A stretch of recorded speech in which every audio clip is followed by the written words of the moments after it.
চাচা মাথার হাত দিয়ে এখন বসে আছেন, কি সমস্যাটা কি? আরে বাপু, মাথার হাত দিছি বাবা, খুব চিন্তাতে বাবা।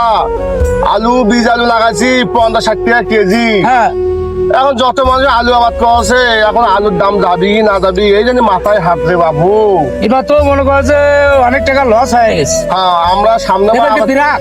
এটা ডাইরেক্ট ব্রাক, সামনে কি বিস্কুট। আলু এটা? এটা ব্রাক কোম্পানি। মানে আলুটার নাম স্টিক। কয় টাকা কেজি নিচ্ছে এটা? এটা 50 টাকা কেজি কথা করছিল, 560 টাকা কেজি নিছে।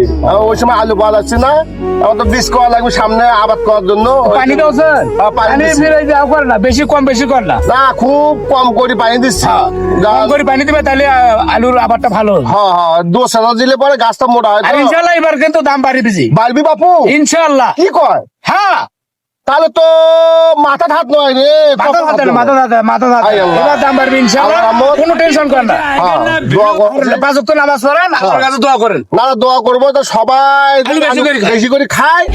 আর আলু ছাড়া তো কোনো তরকারি নাই। না না, আলু লাগবে, আলু লাগবে। ওই গোসো তো গেলে আলু, ওই মাছ তো গেলে আলু, ওই ভর্তা তো আলু, খালি আলু আর আলু। আলু আর আলু, এ খালু আলু কোনে গেল রে মা?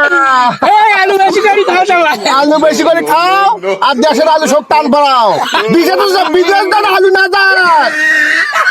আমাদের সরকার বাংলাদেশে আলু দান কিভাবে খায় সেইভাবে ব্যবস্থা করো। হ্যাঁ।